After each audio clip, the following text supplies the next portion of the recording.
ये इस तरह के क्वेश्चन अभी रेलवे के ट्रेंड में बहुत चल रहा है, बहुत पूछा जा रहा है और लोग बना नहीं पा रहे। तो इस तरह के क्वेश्चन का आपको एक अच्छा तरीका मैं बताऊंगा, बेस्ट मेथड जो कि एग्जाम में यूज़ करना है आपको और सॉल्व हो जाएगा आपसे। ठीक है, तो क्या तरीका है, इस तरह क्वेश्चन और भी आपको दूंगा, सिर्फ यही क्वेश्चन नहीं है, और भी क्वेश्चन है। ठीक है, तो सबसे पहले यहाँ दिया हुआ दो समीकरण दिया हुआ है। यहाँ पर पहला समीकरण और दूसरा समीकरण, एक मूल समान है दोनों में, एक मूल जो है कॉमन दोनों में, और पहले समीकरण का मूल जो है बराबर है। यानी पहला समीकरण जो ये समीकरण है, इसका दोनों कोऑर्डिनेट्स जो है सेम है। ठीक है, अगर अल्फा प्लस बीटा जो होगा, अल्फा और बीटा इसका दोनों बराबर होगा। इसका एक तरीका समझो, जहाँ बोल देगा यहाँ पर कि मूल बराबर है, इसका मतलब होता है यहाँ पर जो डी है, डी बराबर, डी का जो फॉर्मूला होता है बी स्क्वायर माइनस 4ac। ठीक है, ये जो फॉर्मूला होता है, यहाँ पर डी का जो वैल्यू है वो जीरो होगा। ठीक है, समझ गए? तो डी का वैल्यू अगर हम जीरो रखेंगे तो क्या हो जाएगा, बी स्क्वायर माइनस 4ac। यानी कि इसको और सॉल्व करेंगे तो B square equal to 4ac ये निकलेगा। ठीक है, यहाँ स्क्वायर होगा। अब आगे देखो, समझने में थोड़ी सी दिक्कत हो सकती है क्योंकि क्वेश्चन ही ऐसा है। अब यहाँ वैल्यू को पुट करते हैं। पहला समीकरण के बारे में बात किया तो पहला समीकरण रखेंगे तो बी में क्या है, बी में यहाँ पर 3 है, यहाँ पर 9p स्क्वायर। ठीक है, 9p स्क्वायर इक्वल टू 4 और यहाँ पर ए में क्या है, तो ए में 1 है तो इंटू 1 लिखने की जरूरत नहीं है, इंटू यहाँ पर क्यू। ठीक है, हो जाएगा। ये जो 4 है उसको बॉर्डर को उस तरह भेजते हैं हम, क्यू बराबर 9p स्क्वायर बट्टा में 4 हो जाएगा। ठीक है, एक और चीज़ यहाँ पर समझो कि यहाँ पर बोला गया है कि पहला समीकरण का जो दोनों मूल समान होगा, यानी कि उसका अगर फॉर्मूला अगर ये लिखें हम, अल्फ़ा प्लस बीटा का जो फॉर्मूला होता है आपको पता ही होगा, अल्फ़ा प्लस बीटा का जो फॉर्मूला होता है माइनस बी बाय ए होता है। ठीक है, माइनस बी बाय ए ये होता है। अब यहाँ पर अल्फ़ा, यहाँ पर दोनों मूल बोला है कि समान है, यानी कि पहला अल्फ़ा है तो दूसरा भी अल्फ़ा ही होना चाहिए।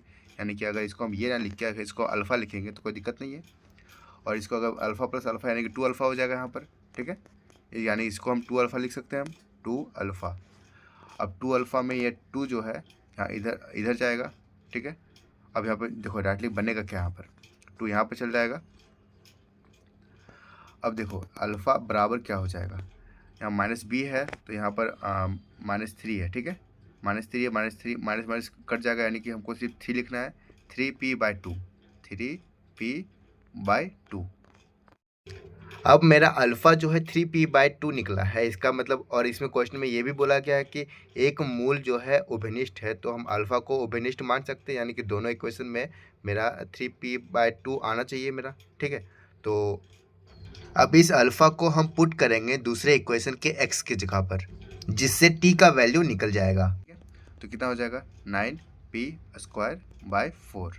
ठीक है, और फिर माइनस यहाँ पर 2 हो जाएगा, इंटू के हो जाएगा, और यहाँ पर x की जगह पर ये लिख देंगे 3p/2। ठीक है, प्लस यहाँ पर t इक्वल टू यहाँ पर 0। ओके, अब देखो यहाँ अगर हम सॉल्व करते हैं यहाँ पर आगे चल के तो कितना हो जाता है, यहाँ पर मेरा टी का जो वैल्यू निकलेगा, यहाँ पर मेरा टी का वो निकलेगा, यहाँ पर ये 2 से 2 कट गया। ठीक है, तो बचा यहाँ पर सिर्फ 3p बचा। ठीक है, 3p।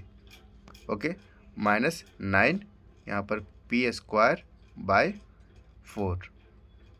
ओके, अब देखो मेरे पास t का वैल्यू मिल गया, मेरे पास q का वैल्यू मिल गया, इन दोनों को जोड़ते हैं और उसका स्क्वायर करते हैं, सीधा सीधी बात। अब मेरा आंसर यहाँ पर आ जाएगा, तो यहाँ पर क्या हो जाएगा, यहाँ पर t प्लस यहाँ पर q का हम जोड़ेंगे अगर हम, तो t का वैल्यू 3p² माइनस 9p²/4।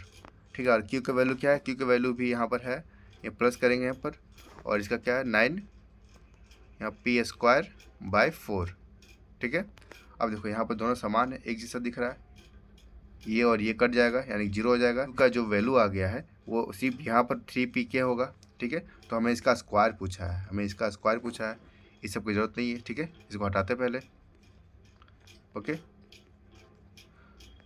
तो मुझे 3p का स्क्वायर पूछा, यानी कि इसका स्क्वायर करेंगे हम, इसका भी स्क्वायर कर देंगे, तो इसका स्क्वायर क्या हो जाएगा, यहाँ पर 3 का स्क्वायर 9 हो जाएगा, और यहाँ p का स्क्वायर प्लस यहाँ पर इंटू में k का स्क्वायर। तो ये मेरा आंसर हो जाएगा, जो कि हमारा ऑप्शन नंबर सी सही हो जाएगा। ठीक है, अगर समझ में आ गया तो इसका आंसर कमेंट में बताओ।